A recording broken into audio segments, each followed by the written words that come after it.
സംഗീതിൻ്റെ അച്ഛനായിരുന്നു ആദ്യം എൻ്റെ സുഹൃത്ത്. ഇപ്പോൾ സംഗീതം എൻ്റെ സുഹൃത്തായി മാറിയിരിക്കുന്നു. രണ്ടുപേരും കവികളാണ്. ഇത് സംഗീതിൻ്റെ ആദ്യ പുസ്തകം.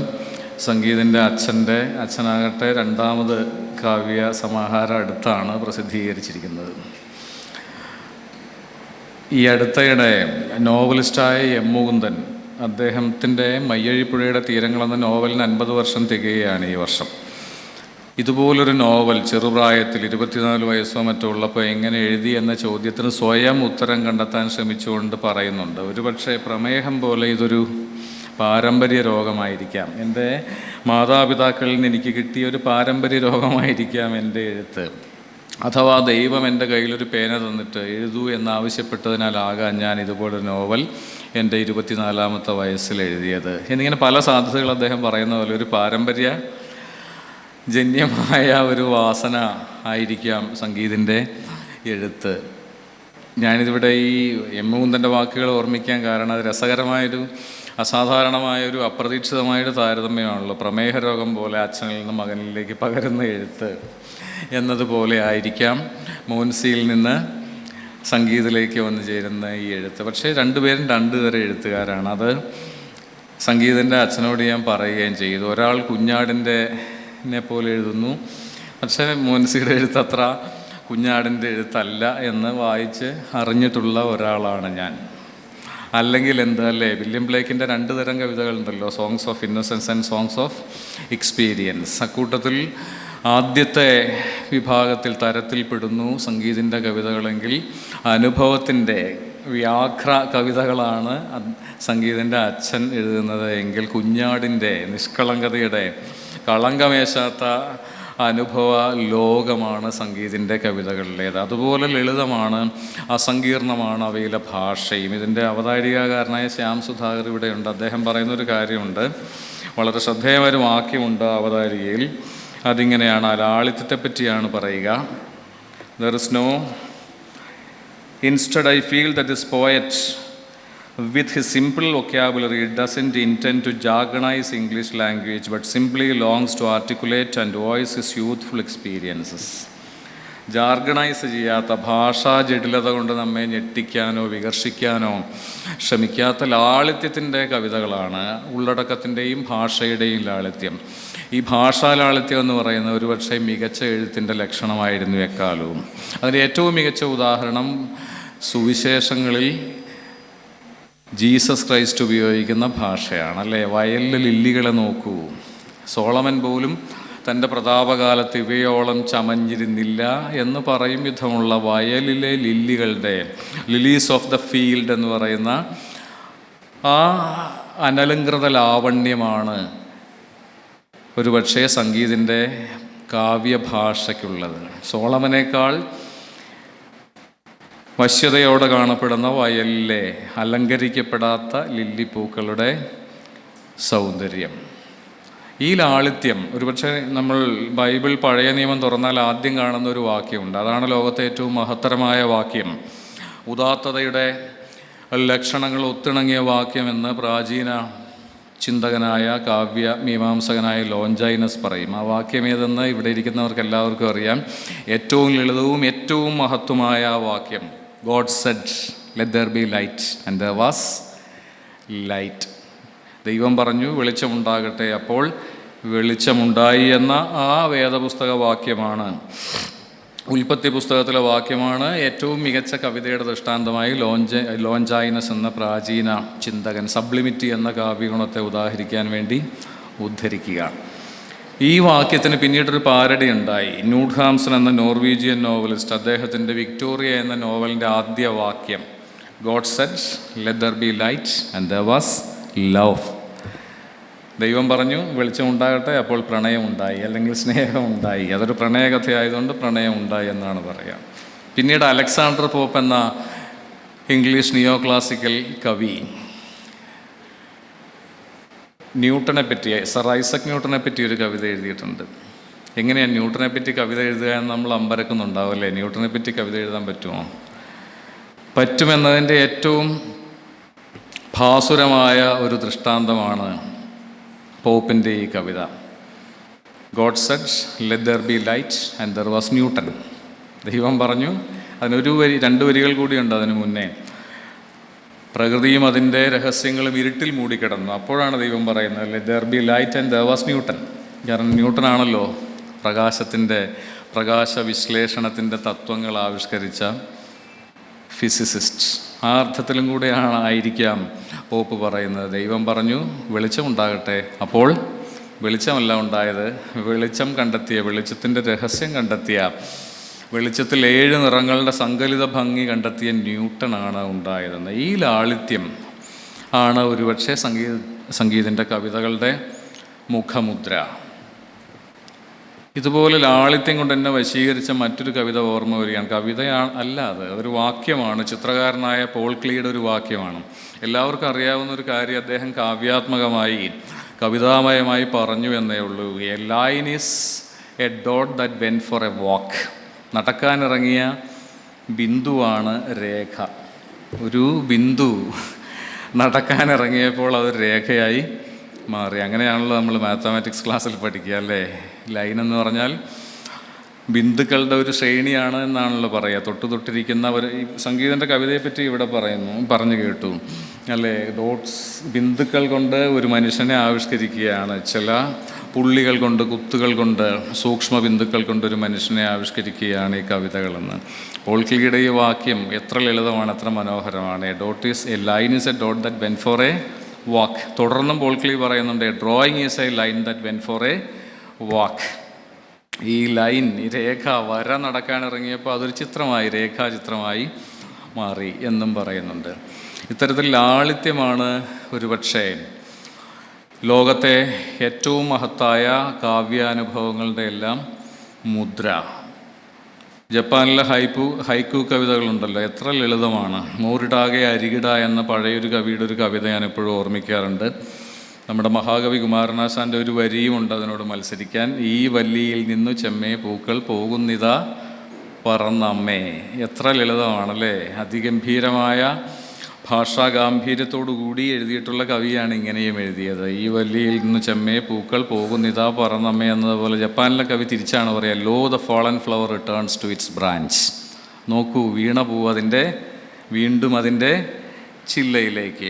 അതുകൊണ്ട് ലാളിത്യം കൊണ്ട് സൃഷ്ടിക്കാവുന്ന ഒന്നാണ് കവിത. മികച്ച കവിത എന്നതിന് അനവധി ദൃഷ്ടാന്തങ്ങൾ എല്ലാ കാലത്തും നമ്മുടെ മുന്നിൽ ഉണ്ട്. ഒക്ടേവിയ ഡോസ്റ്റോവ്സ്കിയുടെ നായികമാരെ പറ്റി പറയും. A girl as pure as plain water എന്നാണ് പറയുക. പച്ചവെള്ളം പോലെ പരിശുദ്ധകളായ പെൺകുട്ടികൾ. സോണിയെ പോലെയുള്ള ക്രൈം ആൻഡ് പണിഷ്മെൻറ്റിലെ സോണിയെ പോലുള്ള പെൺകുട്ടികളെ പറ്റിയാണ് പറയുക. സോണിയ പരിശുദ്ധയാണോ എന്ന് ആരും സംശയിക്കേണ്ട. സോണിയ പരിശുദ്ധയാണ് എന്ന് ഡോസ്റ്റോവ്സ്കി എങ്കിലും റസ്കോൾനിക്കോഫ് എങ്കിലും വിശ്വസിച്ചിരുന്നു. A girl as pure as plain water, പച്ചവെള്ളം പോലെ പരിശുദ്ധകളായ കന്യകമാർ എന്നാണ് പറയുക. ഇതുപോലെ പച്ചവെള്ളത്തെപ്പറ്റി നമ്മുടെ ഭാഷയിലുമുണ്ട് ലളിതമായ, അതേസമയം ഗഹനമായ ഒരു കവിതാവരി. ദാഹത്താൽ മധുരിക്കുന്നിതിവിടെ പച്ചവെള്ളവും എന്നാണ്. കാരണം സംഗീതം അങ്ങനെ ഒരു കവിതയിൽ എഴുതുന്നുണ്ട് പച്ചവെള്ളത്തിൻ്റെ മാധുര്യത്തെപ്പറ്റി. ഇത് ഒളപ്പമണ്ണിയുടെ വരിയാണ്. ദാഹത്താൽ മധുരിക്കുന്നിതിവിടെ പച്ചവെള്ളവും, അല്ലേ? എന്ത് വലിയൊരു സത്യമാണ്.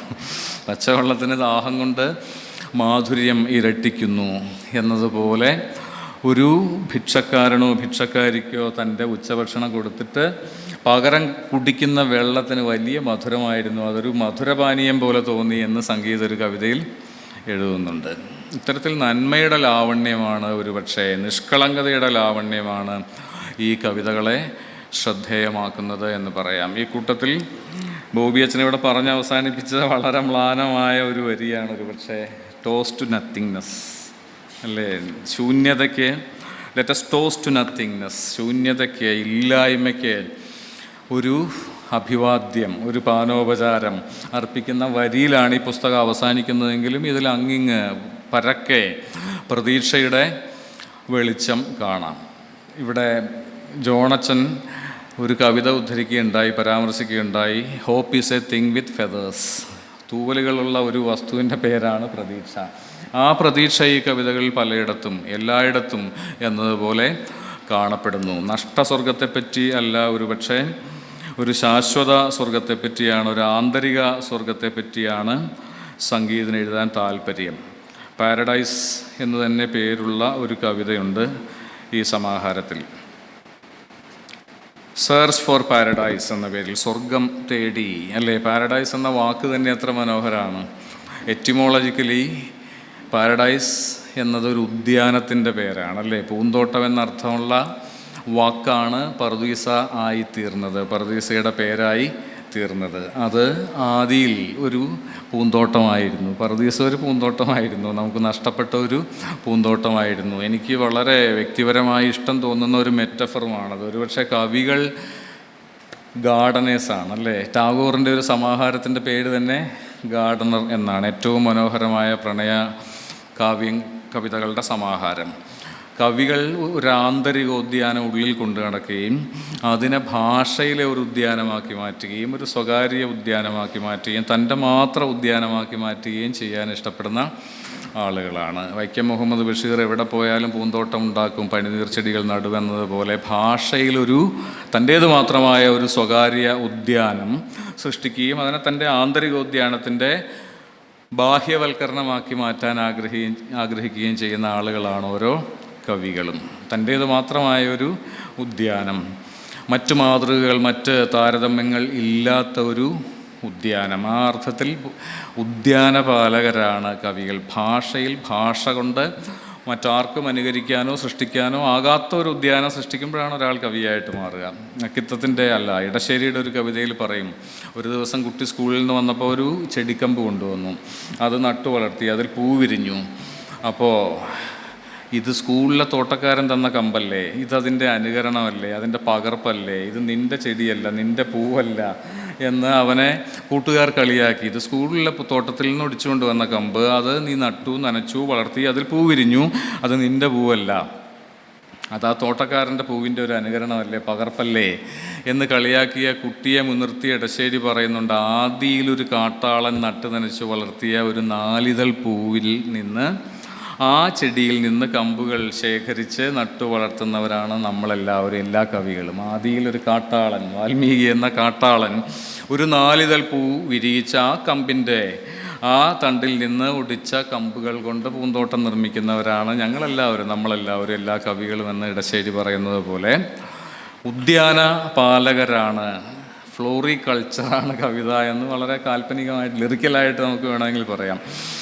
അത്തരത്തിൽ പറുദീസയെപ്പറ്റി ഇൻ സെർച്ച് ഫോർ പാരഡൈസ് എന്ന പേരിലുള്ള സംഗീതിൻ്റെ കവിത വായിക്കാം. Where is it? Morning view of the river from a mountain covered with tiny grass and mist makes it. സ്വർഗത്തെ ഒരു പുൽക്കൊടിയിലും കണ്ടെത്താം എന്നാണ് പറയുന്നത്. Morning view of the river from a mountain covered with tiny grass and mist makes it. പർവ്വത ശൃംഗത്തിൽ നിന്ന് പ്രഭാതത്തിൽ കാണുന്ന നദിയുടെ ദൃശ്യം സ്വർഗത്തിൻ്റെ ഒരു കാഴ്ചയാണ്, സ്വർഗത്തിൻ്റെ ഒരു കഷണമാണ്, സ്വർഗത്തിൻ്റെ ഒരു ശകലമാണ്, സ്വർഗത്തിൻ്റെ ഒരു ഫ്രാഗ്മെൻ്റാണ് എന്ന് പറഞ്ഞുകൊണ്ട് ആരംഭിക്കുന്ന കവിത. വീണ്ടും where is it? Having breakfast with your loving family even if it's only bread and butter makes it. നിങ്ങളുടെ കുടുംബത്തോടൊപ്പം ബ്രെഡും അപ്പവും വെണ്ണയും കഴിക്കുന്നത് പറുദീസയുടെ അനുഭവമാണ്, പറുദീസയുടെ ഒരു കഷണമാണ്, പറുദീസയുടെ ഒരു നുറുങ്ങ് അനുഭവമാണ്. Where is it?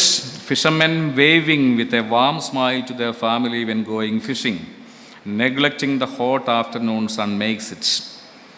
Fishermen waving with a warm smile to their family when going fishing, neglecting the hot afternoon sun makes it. തൻ്റെ കുടുംബത്തോടൊരു നറുപുഞ്ചിരിയോടെ യാത്ര പറഞ്ഞ് നട്ടുച്ചയ്ക്ക് കടലിലേക്ക് പോകുന്ന മുക്കുവൻ സ്വർഗത്തിൻ്റെ ഒരു നിമിഷം സൃഷ്ടിക്കുന്നു, സ്വർഗത്തിൻ്റെ ഒരു ഖണ്ഡം സൃഷ്ടിക്കുന്നു. Where is it? ഈ ഭാഷയുടെ ലാളിത്യം ശ്രദ്ധിക്കുക. A stunning scene of kids running and jumping with joy to their parents after school makes it. പള്ളിക്കൂടം വിട്ടു വന്ന കുട്ടികൾ അച്ഛനമ്മമാരോടൊപ്പം തുള്ളിക്കളിക്കുന്ന കാഴ്ചയിൽ സ്വർഗത്തിൻ്റെ ഒരു നുറുങ്ങ് വീണ് തിളങ്ങുന്നു. Where is it? Lovers walking in the park in the evening sharing their dreams makes it. പാർക്കിൽ വൈകുന്നേരം നടക്കുന്ന പ്രണയികൾ, അവിടെ ഒരു പറുദീസ പണിയുന്നു. Where is it? The praying and thanking sounds rising from houses to the Creator makes it. സന്ധ്യാപ്രാർത്ഥനയിലോ രാത്രി പ്രാർത്ഥനയിലോ ദൈവത്തിന് നന്ദി പറയുന്ന ആളുകൾ, സാധാരണ മനുഷ്യർ സ്വർഗം പണിയുന്നു, നൈമിഷികമായ ഒരു സ്വർഗം പണിയുന്നു. കവിത അവസാനിക്കുകയാണ്. That was the end of a day in paradise. Oh where is it? That was the end of a day in paradise. ഇതെല്ലാം ചേരുന്ന പറുദീസയിലെ ഒരു പകലിൻ്റെ അറുതിയാകുന്നു ഇത്. Where is it? Where has it gone? ആ പറുദീസ എവിടേക്ക് പോയി? സെർച്ച് ഫോർ പാരഡൈസ് എന്നാണല്ലോ കവിതയുടെ പേര്. ഇങ്ങനെ പറുദീസ എന്ന് പറയുന്നത് നമ്മൾ പൂന്തോട്ടമാണെന്ന് പറഞ്ഞല്ലോ. ഇതുപോലെ ആലീസ് ഇൻ വണ്ടർലാൻഡിലെ ആലീസ് വണ്ടർലാൻഡിലേക്ക് പതിച്ചതിന് ശേഷം അകലെ അതിമനോഹരമായ, താൻ കണ്ടിട്ടുള്ള ഏറ്റവും മനോഹരമായൊരു പൂന്തോട്ടം കാണും. ആദ്യം ആലീസിന് വലിപ്പ കൂടുതൽ കൊണ്ട് ആ വാതിൽ വഴി കടക്കാൻ കഴിഞ്ഞില്ല. ഒരു കേക്ക് തിന്നുകൊണ്ട് ആലീസിൻ്റെ ഉയരം ഇരട്ടിച്ചതിനാൽ, പിന്നീടൊരു പാനീയം കഴിച്ചതിനാൽ വളരെ ചെറുതായതിനാൽ മേശപ്പുറത്തിരിക്കുന്ന താക്കോലെടുത്ത് വാതിൽ തുറക്കാനുള്ള ഉയരക്കുറവ് കൊണ്ട് ആലീസിനെ അവിടേക്ക് കടക്കാൻ പറ്റുന്നില്ല.